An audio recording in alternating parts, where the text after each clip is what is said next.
So she went to the doc. Wait, I'm mic'd.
All right.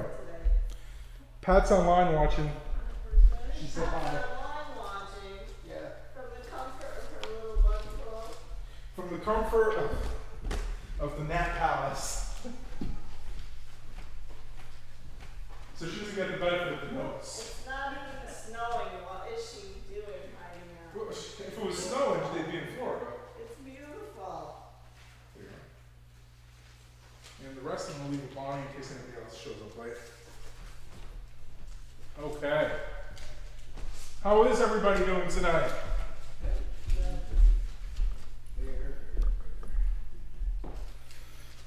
Oh, Pat just wants to let us know she's in her pajamas. Yeah. I know why Pat stayed home, for anybody who actually cares. See, she was afraid I was going to run too long, so when she got to 8 o'clock, she can just flip over to the football game. So, no, she doesn't have to worry about the Yeah, Thursday night. Dolphins and Jaguars. So, not exactly a headlining game. Anyways, Pat, I will send you the notes. She will be. I can. The fact that I mentioned them, I'm wondering how long until she says, "Where are mine?" Say they're here. Come get them. Pat, I am sending you the notes on your email right now while we set up. Where you don't get the participation. We tried that with teacher meetings. She said truism. What is there? I don't want to say Pat's email on. All right. As that's loading, Pat, you'll get it in your email. Anybody else who wants the notes, if you let me know, I can send them to you tonight. We're going to be using these notes for a couple weeks as we go through the genealogy of Jesus. And if you were here, no, that's not good. Where did I save them?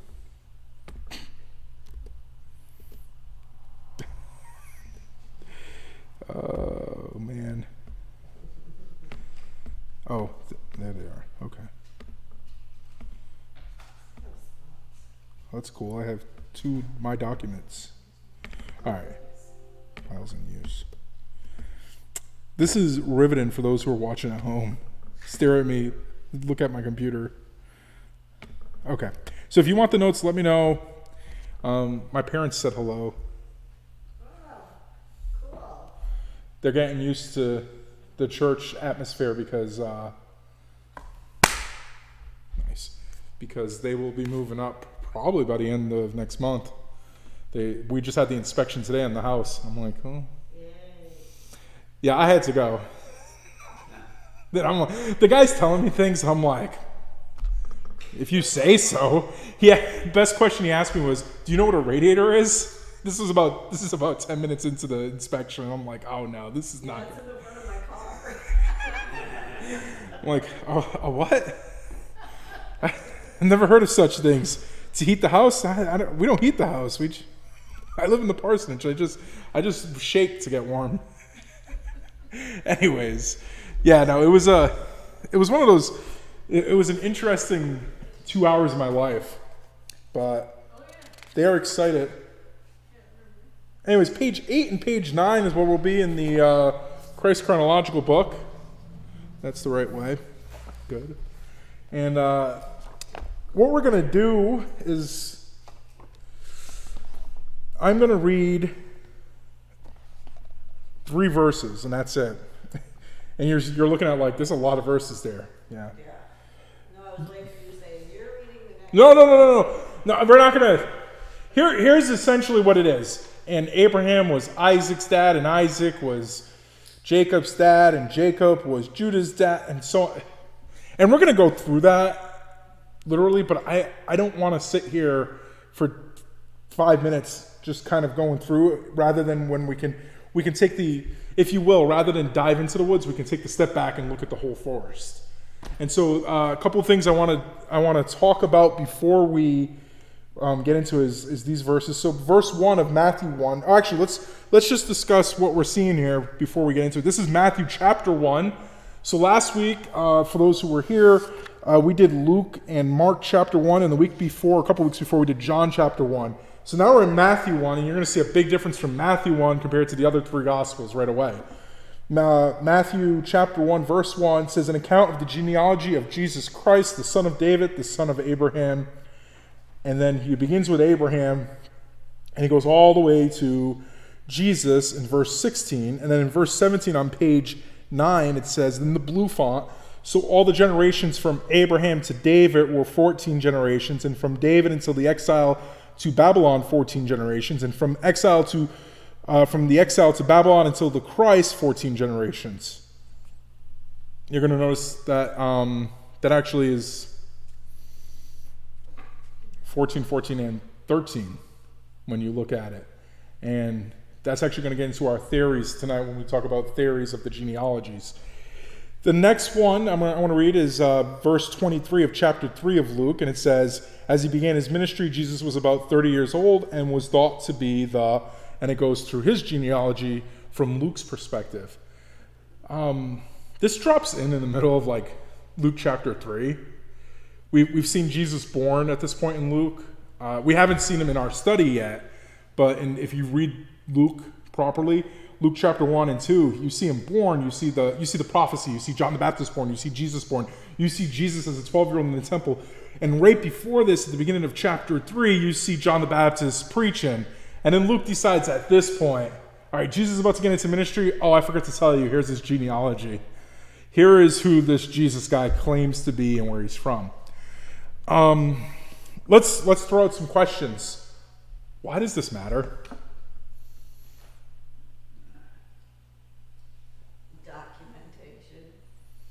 Documentation. The history. If you're online, you can answer as well. You may be a little late to the party, but feel free to answer. Any other thoughts why this genealogy matters? Proof that he lived. And yeah, you know what? Let's look at it from a first century perspective, and that goes with the documentation as well. Today, not a single person in here knows who Heli is, whoever the father of Joseph is in Luke's genealogy, and none of us know who Jacob, the father of Joseph, is. And two different fathers. We'll talk about that too. I know, right? A lot of us wouldn't be able to go that far back. Oh yeah, no. It's how many people could go 100 years back in the genealogy? Yeah, 200, maybe 300. My father, for example, can't go past 1860. And that's it. Like that's 140, 150, 160 years. That's it. It just cuts off. Yeah. My mother's side, one branch, we can go back to 1636 when the Pilgrims came, but we can't get before there because we have no clue who William's father was. No one does. And so that's 400 years, which is impressive. This is 2,000 years.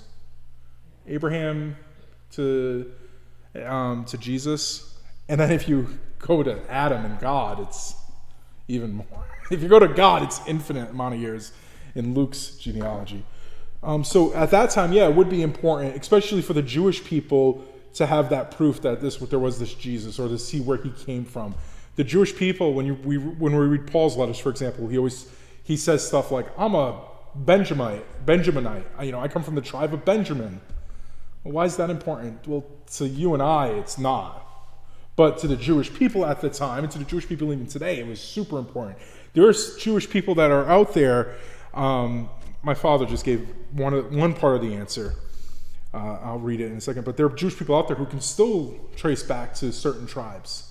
My father pipes in this evening and says to show his ancestry, which we discussed with the documentation, and the chain of his claim, the claim of Messiah. If you read in a lot of the Old Testament prophecies, there was this Messiah that was supposed to come from the line of David. And so what Matthew and Luke are showing, here is the line of David. So that's why it becomes, for us today, that's why it's important. Because, I mean, really, the genealogy, we can argue for whether it is important or not. I actually do think most of the genealogy is important, not just Jesus's, but Old Testament. But it gets boring sometimes. Sometimes you're reading it and you're like, especially like if you read King James, you're reading Genesis, and it's like so-and-so begat so-and-so, and they begat so-and-so, and they lived 600 years, and they begat so-and-so, and they lived 500 years. And you're like, yeah, you just start snoozing on it. But it is important to still study it, because God does reveal things that are going on in his will there. And we'll see that as we look at the genealogy. What we're going to do over the next couple weeks is we're going to look at the interesting points of Jesus' genealogy. And when I say interesting points, I will be honest, I'm a little biased on what I consider an interesting point of the genealogy versus what others might, but we'll see it as we go through it. Let's kind of look right now without, look at the names that are there.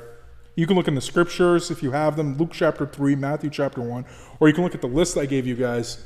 Do you notice any differences in the list?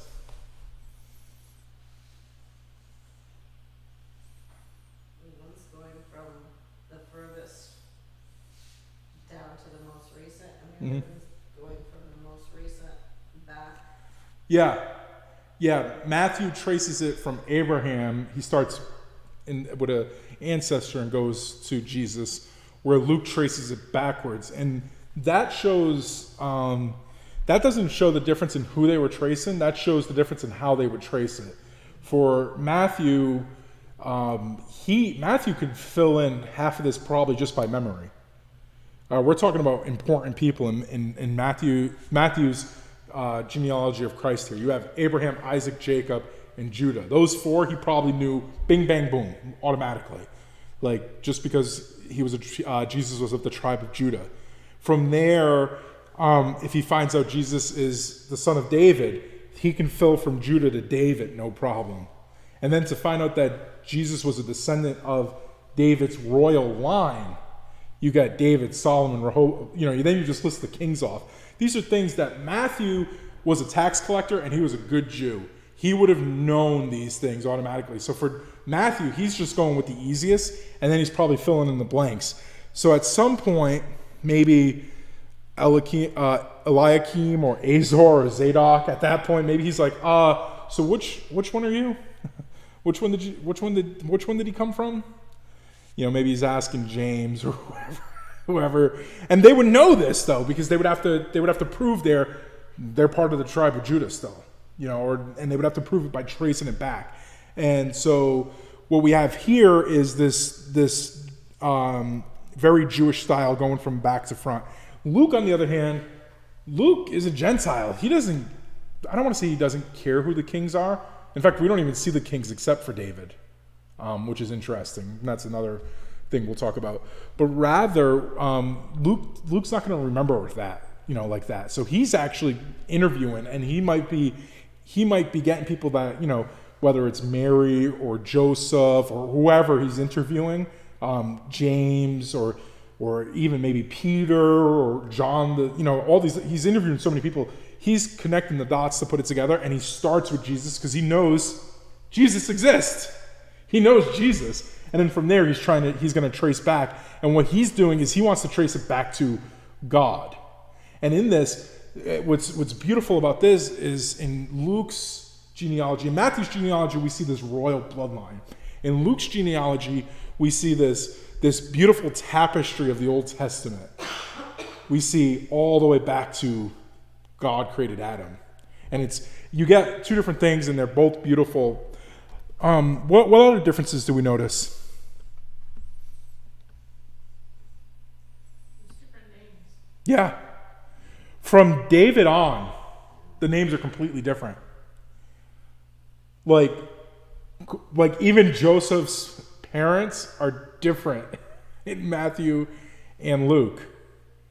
And that automatically should create a big issue. Why was this not noticed until the 3rd century? In the 3rd century, they noticed, wait a minute, these two genealogies don't line up. Or at least from what we can see. because we don't really have any of these ancient Christian fathers in the 1st and 2nd century saying, well, here's why they're different. And then the 3rd century, all of a sudden, they're like, yeah, they're different because of this, or they're different because of that. And no one can agree. And what we end up getting is a lot of explanations, which I'm going to share them all with you, because I'll be honest, I don't know the answer. Why are they different? The most popular theory on why the names are different is that Luke recorded Mary's genealogy while Matthew recorded Joseph's. That's the most popular one just because it's been repeated over and over. But the ancient church was split on that. There were a lot of ancient church fathers who would argue because of the Aramaic that was probably spoken, that Luke is actually recording Joseph's line. And Joseph was a nobody. And that's why Joseph worked as a mason or a carpenter, whatever you want to describe him as. And I don't mean that in a negative sense. I don't mean like cast him away. Listen, the reality was if he was really a descendant of David like that, like through the royal bloodline, like through Solomon, where's the big huzzah? Why is it, look at this guy? On the other end, though, when you look at the Aramaic in Matthew, and actually let's turn to Matthew. Matthew 1, verse 16. So what the theory is, and Pat actually brings up a good point to refute the Lucan claim. In Luke's genealogy, Mary's not mentioned. But where is she mentioned? This is where I was getting to with Matthew. If you read verse 16, Jacob fathered Joseph. And what happened is let me pull the word up on my screen so I can pronounce it correctly. It's an Aramaic. I don't do Aramaic, so this is going to be fun for me. There it is. Maternal ancestry. Gore.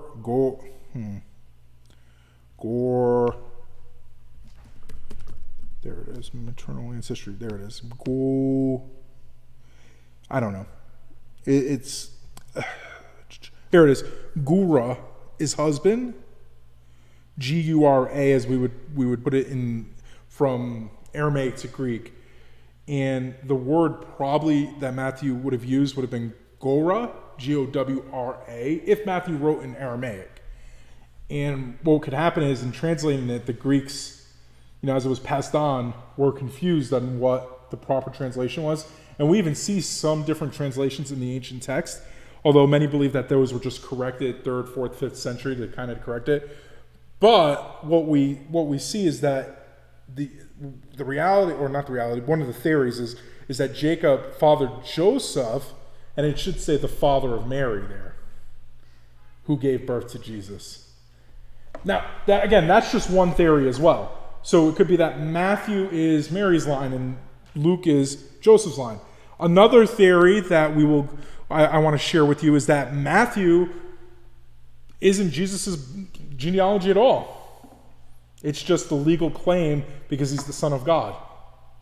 And so Matthew just threw it there, not to lie, but rather to show the legal inheritance of Jesus. Again, before anybody runs with this and says, wow, like Matthew's just a dirty liar and let's rip him out of the Bible. I mean, you can if you want to, it's your Bible, but it's not going to change Christian tradition. It's just, there are ideas here of what it could mean. And then there's other things. St. Augustine says that there could be an adoption that we don't know about of Joseph, where Joseph was adopted, and that's recorded in one of the Gospels versus the other, and that's why we have the different bloodlines at that point. It could be there's this idea that Jesus' father Joseph, Jesus' father Joseph was a soldier, and he was known by multiple names, and he had different genealogies because of that, because one was a lying genealogy versus a real genealogy. There's a Jewish tradition where the Jews actually point out that, and this is actually adapted by John of Damascus, that the Jews actually mock Luke because they say Luke is recounting Mary's genealogy, and why would we ever care what a woman's genealogy is for the right of a savior? And because they do that in the early centuries. You're talking, where was it? That's twice I've done that, so I'm going to move the camera completely at this point. In 634 AD, that is actually recorded. And then St. John of Damascus actually quotes that to say, well, if the Jewish people are using this to deny Jesus' authority, let us use it to justify that Luke was writing about Mary. And so there's different theories. I'm upside down. There's different theories on what Luke, why there's a difference. But the important thing to note is not,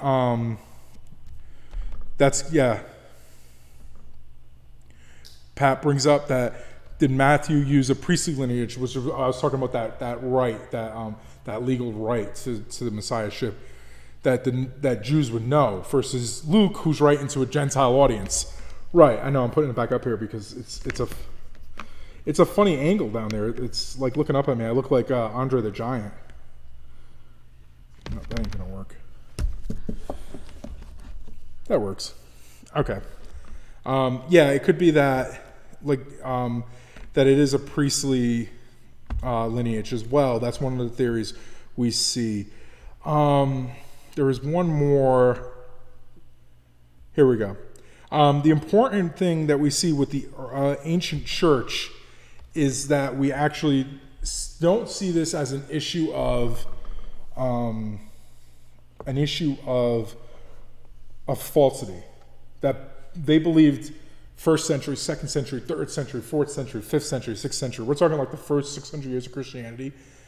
They believed these genealogies were true despite the fact that they were different. They were both true. What that's led us to, unfortunately, though, over the past 2,000 years, is trying to explain it away. And the reality is we're not going to. There's not going to be an answer good enough. I mean, even the answers I'm giving you now, do any of them satisfy anybody? Is anybody like, great, we're good now? I mean, maybe it satisfies the thought, of like, okay, maybe that could be it. For me, if you want to know my opinion, I don't know if anybody completely cares, but if you want to know my opinion, I actually do believe that Matthew is recording Mary's genealogy, just because of what could possibly be an Aramaic mistranslation at some point. And remember, we're talking about when we talk about mistranslations or miscues in words or misspellings, that doesn't make the Bible less perfect.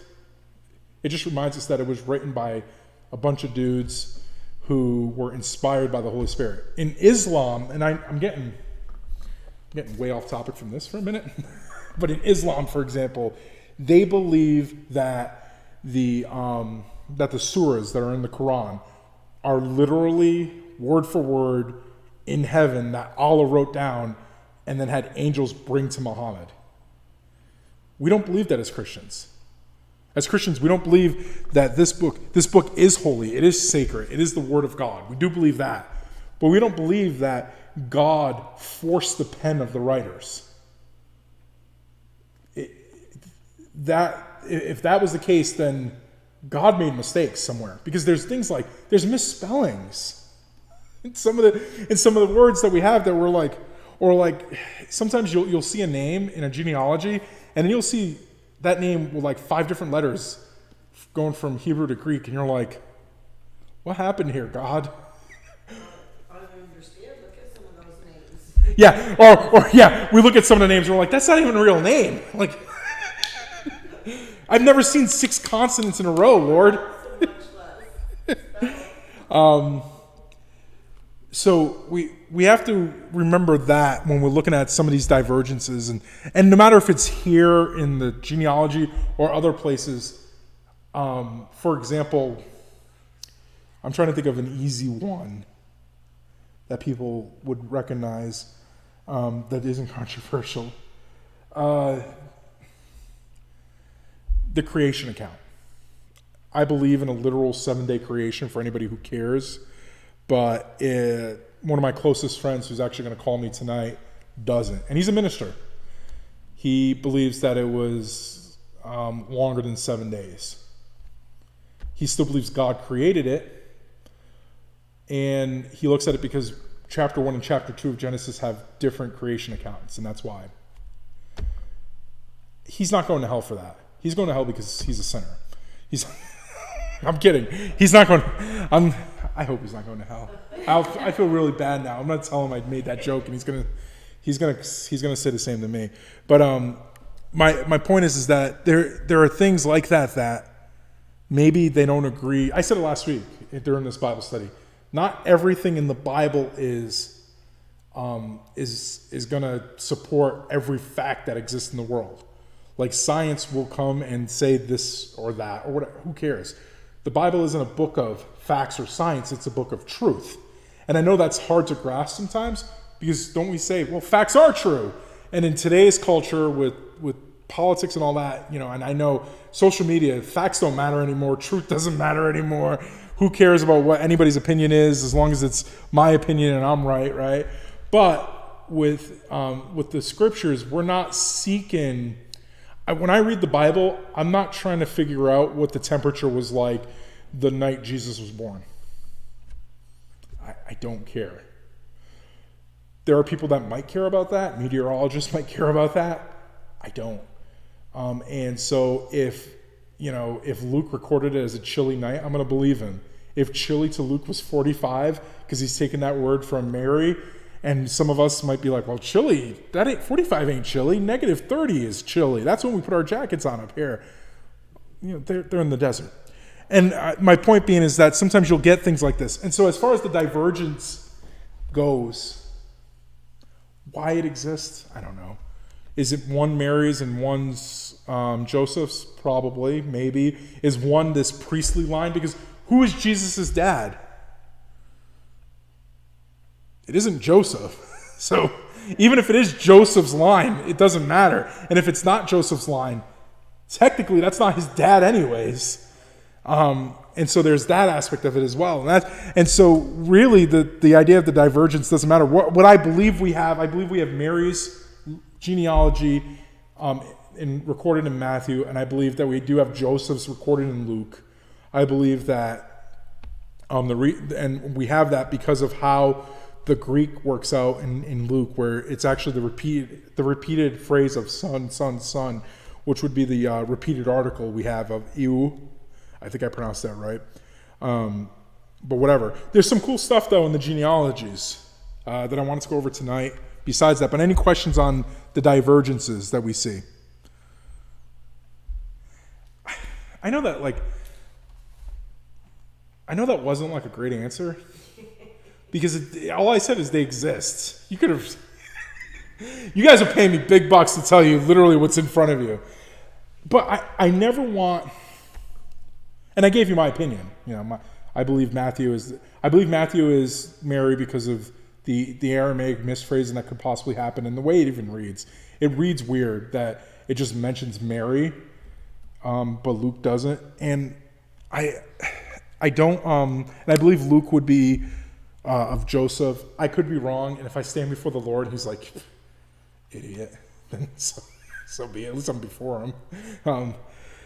But it's one of those things that they've been debating this for thousands of years, 2,000 years. Simple old me in Crown Point wasn't going to give you the answer because we don't have the answer yet. I'll keep in touch with the great theologians, and if somebody solves it, I'll let you know, but I doubt they will. But there is all these different theories. And what you believe, I said this last week too, what you believe about these small things like this. The idea of the divergence, the idea of the difference. What you believe shouldn't affect your faith. Like, you shouldn't be reading this, and if you were having a crisis of faith because Joseph has two different dads in the scriptures, if that becomes your crisis of faith, then you have a bigger crisis of faith than two different dads. You have a crisis of faith that goes deeper. And when I say two different dads, I mean if you read Matthew, Jacob is his dad, and if you read Luke, Heli is his dad. And that's why we have the two, yeah. Well, Jesus has two dads if you go there because they're saying Joseph and God. In the beginning, Luke says in the beginning, as he begins, Jesus was 30 years old and was thought to be the son of Joseph. I'm like a 5-year-old, so like I can only hold in Joseph has two dads for like 2 seconds, and the second you said Jesus had two dads, I looked at Molly, she smirked, and I had to walk away because I was losing it because I'm a 5-year-old. Yeah, you're right, and there's in the end of the day, it doesn't matter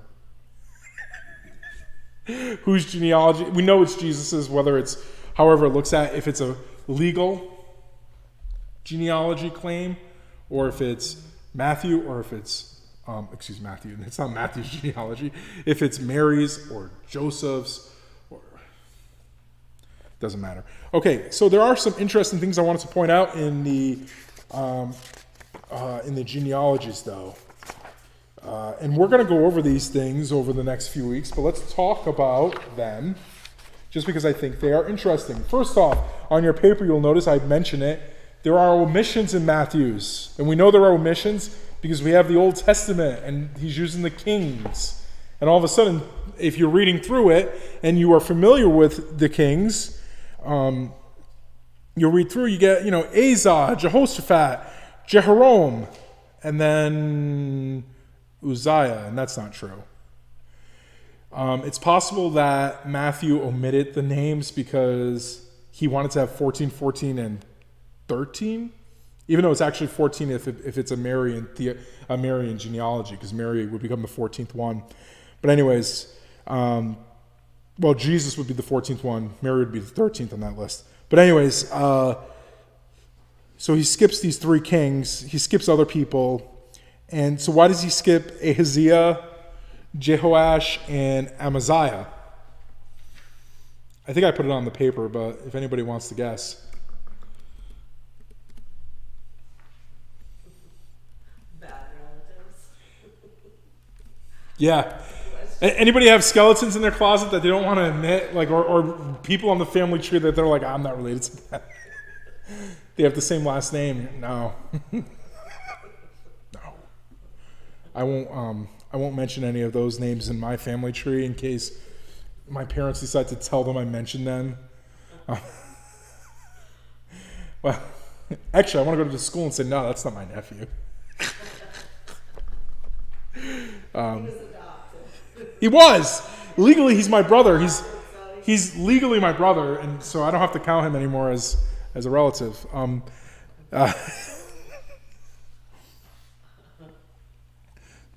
Pat hit the nail on the head. The three that I'm talking about right now, she said it, they were evil. There's going to be omissions. Pat even mentioned this. I'm going to actually mention it. She said short-lived. There'll be omissions because they were short-lived, or I put it in the notes that there's sometimes the repetitions of names. It's possible that Matthew could have telescoped, as it's known as, where he just said, for example, to give you an example, my father's name is Anthony, his father's name is Anthony, his father's name was Anthony. So instead of just repeating Anthony, he would be Anthony, Joshua. Whoever Anthony's father was, I don't know. Probably Anthony. The Italians aren't creative, or Antonio, it's right, or they could not be important as well. Matthew is doing a very Jewish genealogy, so he's not including people that nobody cares about. He's not including people that nobody knows about. He's not including people that they could care less. And then Pat's been reading the Old Testament. She points out that there were 6 kings within 20 years. Yeah. And so you even in the king's line, a lot of these people would know these. They would have seen them in the scriptures. They would have read Ezra's writings of them, and so they would have known. But it's funny that they do leave the probably three of the most evil kings in this line out. Do you know one of the reasons why they could have omitted them, besides the fact that Matthew was a weirdo and obsessed with 14? My notes actually do say that. I'm sorry. It's a weird number to be obsessed with there. Does anybody know who Ahaziah, Jehoash, and Amaziah descend from? There's a really evil king in the Old Testament. And he also fished a fish in Moby Dick. Nobody's read Moby Dick?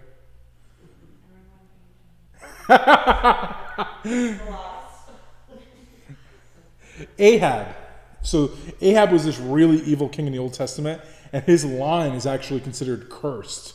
And so it's possible that Matthew is actually omitting them because they were so evil and they were part of this cursed line that he didn't want to show Christ as part of the cursed line. Take it for what you will. The other one is Jehoiakim.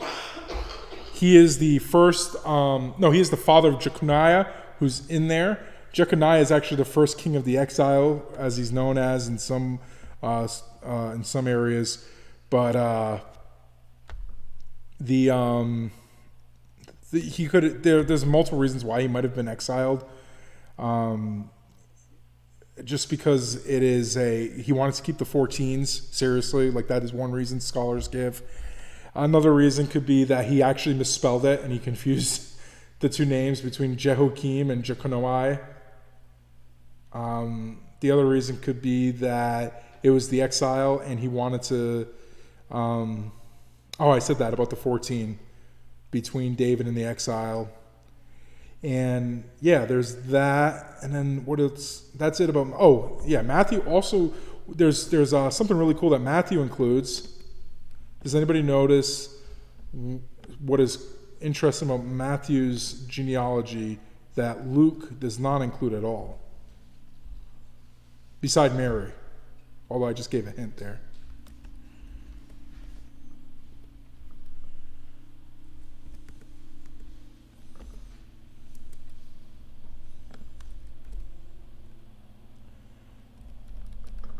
Oh, this is easy, guys. Nobody online? Yeah, God was very angry with Ahab's line. Pat chimed in. Okay, if you look at the column, there are 5 names in there that have an "and" next to them in Matthew's genealogy.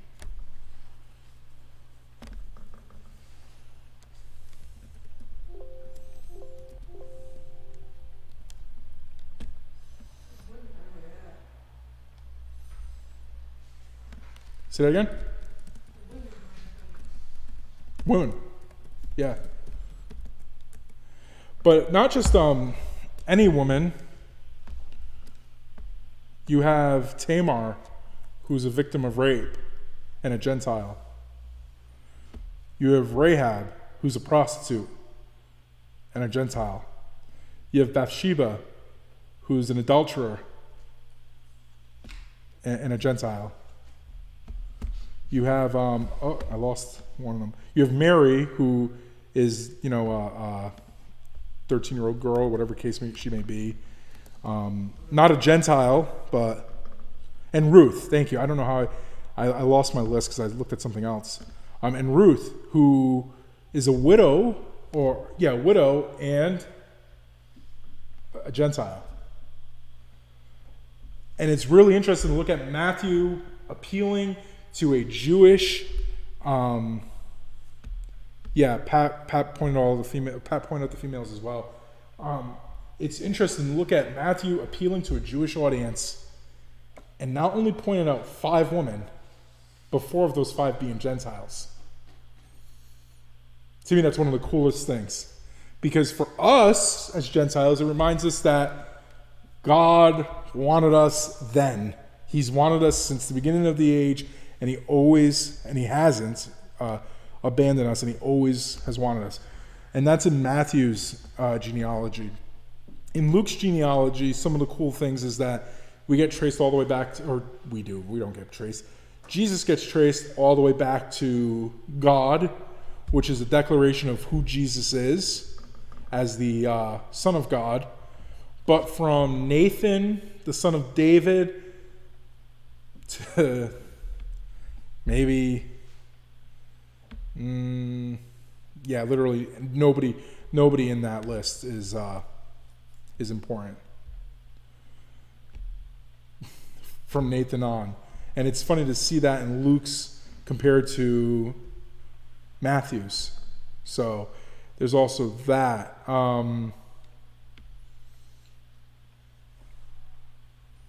Let's see. Oh, okay. I'm glad I saw this. Another thing that we do have with, I believe it's Jeconiah. Matthew, I said Jeconiah is included. Another thing that we do have that brings in the argument of Jesus's ancestry is that Jeconiah's line is actually cursed. So David's line, there will always be a king. The promise God gives to David, there will always be a king who sits on the throne. And Jeconiah gets, none of your descendants will sit on the throne. So it brings up an interesting dilemma there, which I'm just going to leave with you guys. I'm not digging into it. I'm just letting you know that exists. I'm trying to think if there is anything else I wanted to discuss today. Let me look at my notes quickly. Because next week what I'm going to do is I want to begin with the 5 women. I want to go over the 5 women. Tamar, Rahab, Ruth. We're going to start with Tamar, and then Rahab, and then Ruth, Bathsheba, and then Mary. And Mary's a good transition into what we're going to read into next, obviously. So we're going to end here in a minute, but I just want to double check everything. We got 27 generations from David to Joseph in Matthew, 42 from David to Joseph in Luke. 71 names in Luke. I'm just reading my notes that I gave you guys. 41 names in Matthew. No, I did that. Matthew 1:1. I said that was his declaration. I think that is it. Any questions as I'm just quickly going through? Oh, yeah. Okay, that's a really good point. Thank you for bringing that up, Pat. When they went into Canaan, they actually weren't supposed to mingle with the Gentiles. They were told, it's one of the 10 commandments. No, it's not one of the 10 commandments. It's one of the Levitical laws, to be separate. And yet here's Jesus' line with a bunch of them, a bunch of Gentiles in there.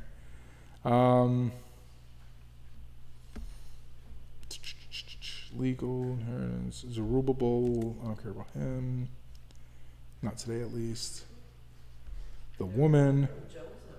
Say again? There were a number of Josephs. There's a lot of Josephs. Well, think about it. Joseph is like naming your kid George after George Washington. Joseph's an important person. Without Joseph, Israel doesn't exist. Because remember, Joseph saves his brothers and family from the famine that's coming in Israel. And Joseph's a very exciting person there. Tertullian argues that Mary is a descendant of David, or else a lot of the prophetic statements on David are lies. I don't know if anybody cares about that, but I thought that was interesting enough to at least mention.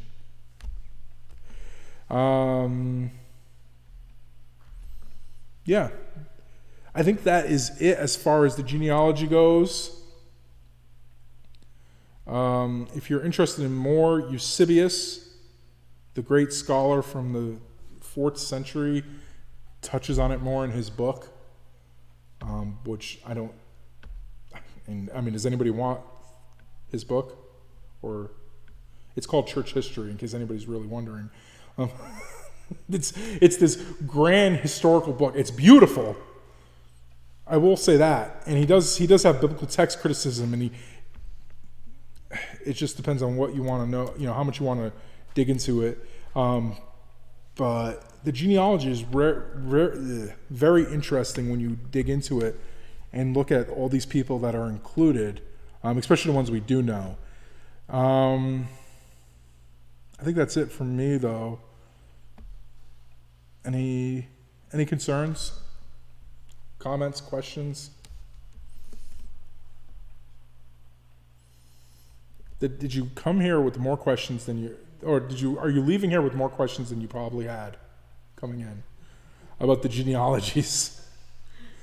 If so, I did my job. You can ask Pat on Sunday. She'll answer all your questions. Right, Pat? All right, let's pray. And we'll depart. Lord, Pat said thank you. I don't know if she said thank you to me telling people to ask her, or if that's delayed still, but Lord. Trying to get prepared for this. Yeah. Lord, I thank you. I thank you for your grace and mercy on this evening. And I can't believe I just spent 50 minutes talking about genealogy.